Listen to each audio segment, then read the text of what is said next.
मंच पर उपस्थित परम आदरणीय स्वामी अवधेशानंद गिरी जी, परम आदरणीय डॉक्टर मुरली मनोहर जोशी जी, श्री अरुण माहेश्वरी जी, श्री अनंत विजय जी, सभागार में उपस्थित मेरे प्रिय और विचारक ऐसे भाइयों बहनों, आई रियली फील ओवरवेल्म्ड।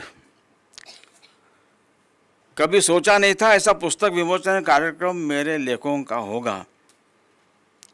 सारे घटनाक्रम देखता हूँ तो एक डिवाइन डिजाइन दिखती है।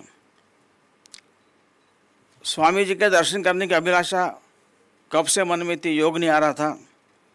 आज इस कार्यक्रम के निमित्त दर्शन आशीर्वाद दोनों प्राप्त हो रहे, मैं सौभाग्यशाली हूँ। डॉक्टर जोशी भारतीय प्रज्ञा के मूर्धन्य प्रवक्ता है। उनका जागरे नचिकेता जाग यह लेख मेरे आज भी स्मरण में है। प्रज्ञा प्रवास वैचारिक आंदोलन के पुरोधा रहे, मेरे पिताजी के सहकारी रहे हैं।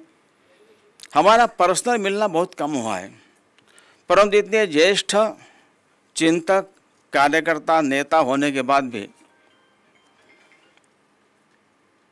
मेरे लेखों को पढ़कर उसके बारे में फ़ोन करके अनेक बार उन्होंने लेखों के बारे अपनी प्रतिक्रिया, संतोष व्यक्त किया है, जो उनके मन का बड़प्पन है। ऐसे एक ज्येष्ठ व्यक्ति यहाँ पर इस कार्यक्रम के प्रमुख अतिथि के नाते आए हैं, इसका मुझे बहुत संतोष है। यह लेख एक पुस्तक रूप में प्रकाशित होना, इसके पीछे नमिता जी गोखले का ही मुख्य संकल्पना है, उनका ही परसुएशन है। नमिता जी का परिचय कराने का श्रेय प्रज्ञा को जाता है। प्रज्ञा मुझे पहली बार JLF में निमंत्रण, उन्होंने वहाँ बात करके भूमिका बनाकर एक संभव न होने वाली बात संभव हुई, इसलिए प्रज्ञा का भी यहाँ रहना खास महत्व का है। नमिता जी का भी इसलिए यहाँ पर संदेश बुलाया गया, वे स्वयं आने वाली थी। यानी अनेक प्रकाशकों से नमिता जी ने बात की, वाणी प्रकाशन की भी खोज उन्हीं की है, और आज पुस्तक का लोकार्पण हो रहा है। थैंक यू नमिता जी। वैसे मेरे लेख थोड़े लंबे होते क्योंकि मैं लेखक नहीं हूँ, और प्रिंट मीडिया में 1200-1300 वर्ड में ही लेख लिखने होते, मेरे थोड़े 2000 के होते हैं, तो बड़ी कठिनाई होती थी। परंतु अद्वैता कलाकरण संडे गार्डियन से परिचय हुआ, और मेरे लेख 2200 शब्दों के भी पूरे के पूरे वे छापते थे। इसलिए तो MD नलपत जी का भी इसमें मुझ में से लेखक बनाने में उनका भी योगदान है, इसलिए उनका भी मैं धन्यवाद देता हूँ। जैसा पहले कहा कि मैं लेखक नहीं हूँ, तो मुझे लेखक किसने बनाया? एक घटना ने बनाया। इस पुस्तक में 34 आर्टिकल्स है, उसमें से 29 आर्टिकल्स 2018, 19, 20, 21 के हैं। 9 2018 के केवल 7 महीने में लिखे हुए हैं। उसके पहले केवल 2 आर्टिकल से जो ऑन डिमांड लिखे गए थे 2010 में, 2016 में। क्या हुआ? तो जून 2018 में नागपुर के संघ शिक्षा वर्ग के समापन में पूर्व राष्ट्रपति डॉक्टर प्रणब मुखर्जी को आमंत्रित किया था, वे आने वाले थे। वे RSS ज्वाइन करने वाले नहीं थे, वे संघ के कैडर को एड्रेस करने वाले थे। एक चिंतक है, बहुत लंबा उनका सामाजिक राजकीय जीवन रहा है, ऐसे व्यक्ति अपने विचार व्यक्त करने वाले थे, लेकिन इनका इतना विरोध हुआ, मेरे समझ में नहीं आ रहा था कि क्यों विरोध हो रहा है। वे संघ ज्वाइन नहीं करने वाले थे। वास्तव में उनको बारे में अच्छा सोचने वाले लोगों को आनंद होना चाहिए, हमारे आदमी को वहाँ बुलाया है, खरी खरी सुनाएगा। इसके बदले अनावश्यक इतना विरोध। तो this incident triggered me, prompted me to write an article. That was the first article। वो जो 29 आर्टिकल्स है उसमें से पहला आर्टिकल वो है जो मैंने स्वयं होकर लिखा है। अर्थात उनका इतना विरोध होने के 3 फायदे भी हुए। इनका इतना विरोध होने के बावजूद डॉक्टर मुखर्जी आए, प्रणव दा आए, क्योंकि इतना विरोध था तो मुझे लगा शायद कैंसिल कर सकते हैं। उन्होंने कहा इसका उत्तर मैं नागपुर जाकर दूंगा। तब लगा अब तो आने वाली पक्का। इस कारण ये जो लिबरल कहने वाले जमात की जो नॉन लिबरल एटीट्यूड है वो एक्सपोज हुआ सारे भारत के लोगों के सामने। दूसरा फायदा हुआ भाई, तो ये वैसे एनुअल प्रोग्राम होता है संघ का, और किसी बाहर के ऐसे सज्जन व्यक्ति, अच्छे व्यक्ति को बुलाते हैं। जैसे अभी विजयादशमी में शंकर महादेवन जी आए थे, ये संघ की परंपरा है। लेकिन इतना विरोध होने के कारण सारा मीडिया वहाँ था और सभी लोगों ने लाइव दिखाया, तो देश दुनिया के करोड़ों लोग उसको प्रत्यक्ष देख सके, ये फायदा ही हुआ है। और संघ की वेबसाइट पर जॉइन आरएसएस नाम का प्रावधान है। जिनको संघ से जुड़ने की इच्छा है, किसको मिलना, किससे बात करना पता नहीं है, they send their request on the website in the name of join RSS. ये प्रोग्राम 7 जून 2018 को था। 1 से 6 जून तक रोज डेली एवरेज 378 रिक्वेस्ट आती थी, लेकिन 7 जून को नंबर ऑफ रिक्वेस्ट वॉज 1779 एक दिन में। ये भी फायदा हुआ। तो विरोध करने का भी फायदा होता है, इसलिए उनका भी मैं धन्यवाद करता हूं।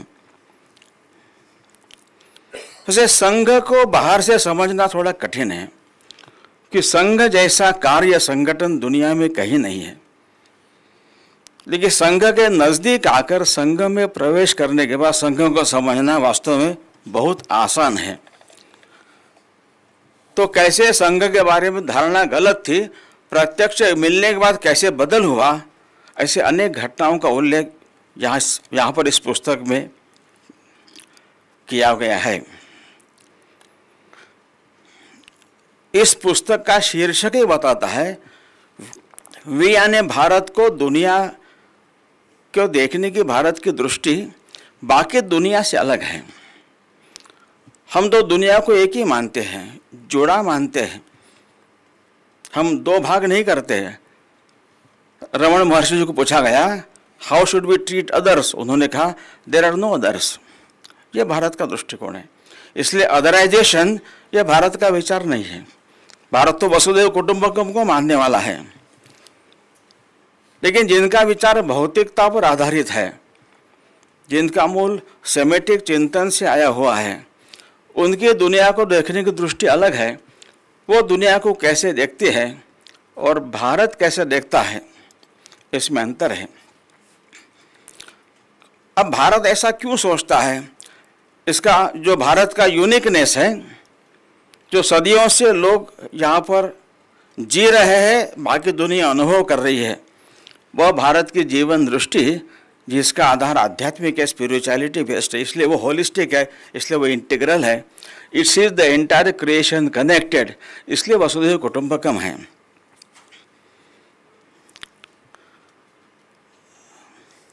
इसलिए ये सेमेटिक मूल के विचार से प्रभावित होकर जो अदराइजेशन की बात सोचते हैं, उनका वास्तव में विचार भारतीय नहीं है। इसलिए प्रणव दा को जिस कारण से विरोध किया गया, वह भी भारतीय वृत्ति नहीं है। भारत में तो अनेक लोगों को साथ बिठाकर चर्चा होती है, वादे वादे जायते तत्वबोध, ऐसा यहाँ कहा है। तो इनका जो वर्ल्ड व्यू वो फ्रैगमेंटेड है, इसलिए उनकी दृष्टि अलग है।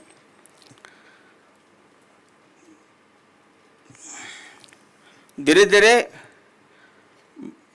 हम और बाकी यहाँ से शुरुआत होती है, फिर धीरे धीरे हम या बाकी, वी और अदर, आइदर वी और अदर, यहाँ तक बात आती है आगे, और फिर हम ही और कोई नहीं, ये बात भी आती है, मैं ही, नो अदर, यहाँ से फैनेटिज्म शुरू होता है। तो प्रणव दा को विरोध करने वाले लोग इस फैनेटिज्म के कारण नहीं बुला सकते आप। अब ये इतना श्रेष्ठ ज्येष्ठ व्यक्ति कहाँ जाना स्वयं तय कर सकता है कि नहीं? तो संघ को समझना है तो सही में भारत को समझना आवश्यक है। तो भारत के जो विशेषता है, भारत की चिंतन की 3-4 बातें केवल मैं कहूँगा, बाकी काफ़ी ज्येष्ठ विद्वान लोगों को हमको सुनना है। तो ईशावासी उपनिषद का 5वां जो श्लोक है वो परस्पर विरोधी बातें भी एक साथ रह सकती है, इस बात को मान्यता देता है। आत्म तत्व कैसा उसका वर्णन करते हैं, तदे जति तन्ने जति, वो हिलता है वो नहीं हिलता है। तद दूरे तदवंतिके, वह दूर है एकदम पास में भी है। तदंतरस्य सर्वस्य तदो सर्वस्यास्य बाह्यतः, वह सबके भीतर है सबके बाहर भी है, दोनों एक साथ सही है। ये जिसने जान लिया वो भारत को समझ सकता है आसानी से और संघ को भी समझ सकता है। दूसरे भारत की विशेषता ऐसी है, जो मेरी समझ ऐसी है कि भौतिक समृद्धि, भौतिक जीवन सुखपूर्वक पार होने के लिए जो भी ज्ञान हम प्राप्त करते हैं, मैंने केमिस्ट्री PhD का, कोई आर्किटेक्ट है, कोई चार्टर्ड अकाउंटेंट है, कोई डॉक्टर है, तो इन सबको उपनिषद ने अविद्या कहा है, pertaining to the worldly affairs. और जो अध्यात्म विद्या है, जो मोक्ष का मार्ग दिखाती है, वह विद्या है। इसलिए ईशावास्य उपनिषद का एक श्लोक है, अंधम तमः प्रविशन्ति ये अविद्याम उपासते है। भारत ने माना है किसी एक को लेना यह सही नहीं है। जो केवल अविद्या की उपासना करते वे अंधकार में प्रवेश करते, ऐसा कहा है। आगे की पंक्ति है, ततो भूय इवते तमो य उम विद्यायाम रताः, जो केवल विद्या की साधना करते हैं वह और गहरे अंधकार में जाते, ऐसा कहा है। और 11वां श्लोक है, विद्यां च अविद्यां च यस्तद उभयं वेदः अविद्यया मृत्युम तीर्थवा विद्यया अमृतम अश्नुते। विद्या अविद्या दोनों को जिसने एक साथ जान लिया है तो अविद्या के आधार पर भौतिक जगत को सुखपूर्वक पार करेंगे और विद्या के आधार पर अमरत्व की प्राप्ति करेंगे। इसलिए भारत को लोग व्यापार करने के लिए दुनिया भर में गए हैं। उन्होंने कॉलोनी स्थापित नहीं की, लूटा नहीं, कन्वर्ट नहीं किया, वहाँ लोगों को गुलाम बनाकर बेचा नहीं, जो अरबों ने किया, यूरोपियन ने किया। यह भारत की दृष्टि है। भौतिक समृद्धि को नकारा नहीं है, केवल भौतिकता नहीं, ये बात कही है। इसलिए हमारे यहाँ भौतिक समृद्धि को अभ्युदय कहा है और मोक्ष को निःश्रेयस कहा है। धर्म की एक व्याख्या है, यतो अभ्युदय निःश्रेय सिद्धि स धर्मः। और एक महत्व की बात है जो भारत की विशेषता है, रविन्द्रनाथ ठाकुर ने कहा, वेलफेयर स्टेट ये भारतीय परंपरा कभी नहीं थी। Judiciary, foreign affairs, defence, security, ये विषय केवल राज्य राजा के पास होते थे। बाकी विद्या, स्वास्थ्य, व्यापार, उद्योग, मंदिर, मेला, यात्रा, इन सब के समाज की अपनी व्यवस्था थी। इसके लिए राजकीय कोष से धन नहीं आता था, इसके लिए समाज व्यवस्था करता था। टैगोर ने कहा, रविन्द्रनाथ ठाकुर ने, कि जो समाज राज्य पर कम से कम अवलंबित है वह स्वदेशी समाज है। एक पोल पर खड़ा तंबू है, खंबा टूटता है, तंबू धराशायी होता है, परंतु 4-5 खंभों पर खड़ा तंबू है, एक खंबा टूटता है तो तंबू का आकार बिगड़ेगा, लेकिन वो जमीन पर नहीं आएगा, तंबू खड़ा ही रहेगा और टूटे खंबे को फिर से खड़ा करने की सुविधा रहेगी। ये भारत की व्यवस्था थी। भारत का राष्ट्र मतलब समाज है, जो पश्चिम का नेशन स्टेट है वो अलग है। यहाँ राष्ट्र हमेशा स्वावलंबी रहा है, कभी राज्य आधारित नहीं रहा है, क्योंकि वो स्वदेशी समाज है। इसलिए राजा यहाँ पर पराजित हुए, यहाँ पर परकीयों का राज्य आया, राष्ट्र हमेशा हमेशा अपराजित रहा है। इसलिए एक लंबा कंटिन्यूम हमको देखने को मिलता है। एक और बात कहकर मेरी बात मैं पूर्ण करूंगा, वो यानी उपासना धर्म, उपासना को रिलीजन कहूँगा मैं, धर्म को अंग्रेजी में धर्म ही कहते हैं, क्योंकि धर्म नाम की अवधारणा नहीं है। वहाँ पर इंग्लैंड में घी की अवधारणा नहीं है, आरती प्रसाद इन सब के लिए तो इंग्लिश में वही शब्द प्रयोग करने पड़ेंगे, आप अंग्रेजी ट्रांसलेशन नहीं कर सकते। धर्म का ऐसा ही है। तो उपासना मेरे अंदर के देवत्व को प्रकट करने के लिए भक्ति योग, कर्मयोग, ज्ञान योग, राजयोग, इनमें से किसी एक का, दो का, अनेक, ये सभी का उपयोग करते हुए अपने नैसर्गिक प्रकृति का नियमन करते हुए मोक्ष की तरफ आगे बढ़ना, यह उपासना है। और प्रत्येक व्यक्ति का यह उपासना का मार्ग, it can be varied composition of all this four मार्ग। एक ही करना ऐसा कभी नहीं कहा है। और धर्म वह है कि मैं छोटा करो और आंखें खोलो तो हम का दायरा बड़ा होता है, और जो हमारे नहीं वे भी हमको अपने लगने लगते हैं, उनके लिए करने का मन सहज होता है। वो करना, समाज को देना, एक्चुअली समाज को लौटाना, यह धर्म है। अभी हम सब लोगों ने कोरोना पैंडेमिक को देखा, अनुभव किया है। ये दुनिया भर में था, भारत के सिवाय सभी देशों में it was only the state machinery that was active in serving saving people. Bharat में राज्य कर्मचारियों ने, सरकारी कर्मचारियों ने खूब जी जान से काम किया है, लेकिन लाखों की संख्या में लोग बाहर निकले हैं। और भूकंप या बाढ़ के बाद जाकर सेवा करना यह अलग है। एक हाईली इन्फेक्शस बीमारी है, हाईली फैटल है, मृत्यु हो सकती है, यह जानते हुए भी लाखों लोग बाहर निकले। ऐसा केवल भारत में हुआ है। यह धर्म है। स्पिरिचुअलिटी से दे गॉट कनेक्टेड। मेरा अपना है, मुझे करना है। ऐसे खूब उदाहरण है, समय कम है, लेकिन यह भारत की विशेषता है। तो समाज को लौटाना धर्म कहा है। इस आधार पर एक सामाजिक पूंजी तैयार होती है। इस पूंजी के आधार पर हर व्यक्ति संपन्न समृद्ध बनता है। इसलिए विवेकानंद केंद्र की प्रार्थना में एक श्लोक है, जीवने यावत आदानम स्यात् प्रदानम ततोधिकम। जीवन में जितना हम ग्रहण करते उससे अधिक हम वापिस कर सके समाज को। यह हमारी प्रार्थना है, भगवान आप पूर्ण करो। और भारत स्वतंत्रता के बाद भारत के निर्माताओं के मन में यह धर्म की कल्पना स्पष्ट होगी, ऐसा मुझे इसलिए लगता है। लोकसभा में लिखा है धर्म चक्र प्रवर्तनाय, राज्यसभा में लिखा है सत्यम वद धर्मम चरम। सुप्रीम कोर्ट का ध्येय वाक्य है यतो धर्मस्ततो जयः। और हमारे राष्ट्र ध्वज पर जो चक्र है धर्म चक्र है। Every small act of giving back to society gives a push to the wheel of dharma and it moves. चक्र घूमने के लिए होता है, यह चक्र ऐसे घूमेगा, यह कल्पना है। और इसलिए यह चारों बातें जो है ये भारत की विशेषता है। इनको समझेंगे तो भारत को अधिक हम आसानी से समझ सकेंगे, अपने जीवन में उसका हम पालन कर सकेंगे।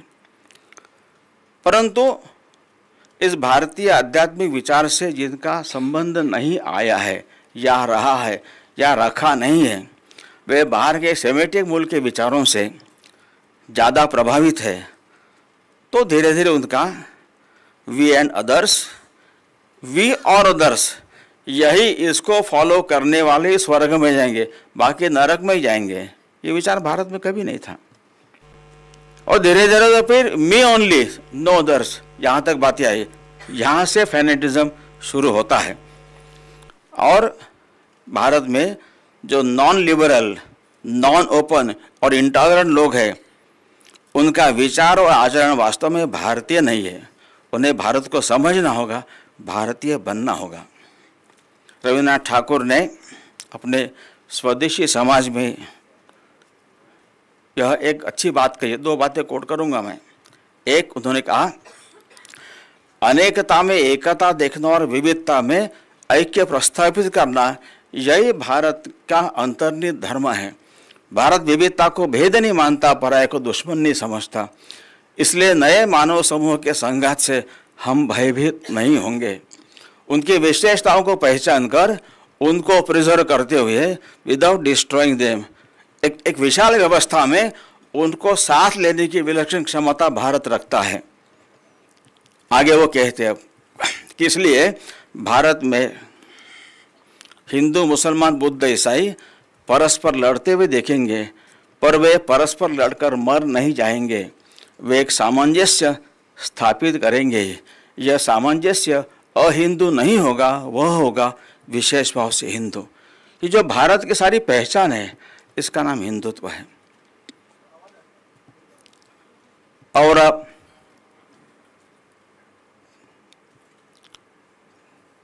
टैगोर ने कहा है, रविन्द्रनाथ ठाकुर ने, कि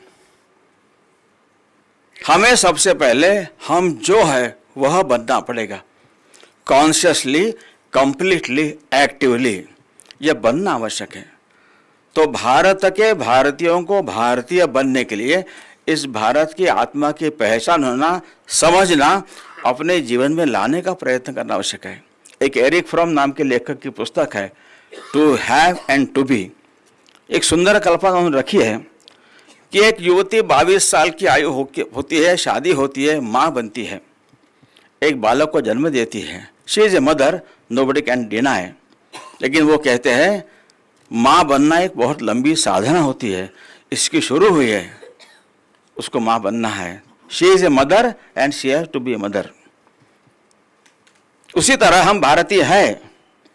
ऐसे भारतीय बनने की प्रक्रिया अपनी जितनी रहेगी, उसमें भारत का जो शाश्वत विचार जो है, यह विचार अपने व्यक्तिगत, पारिवारिक, सामाजिक, व्यावसायिक जीवन में सहज प्रस्फुटित होगा।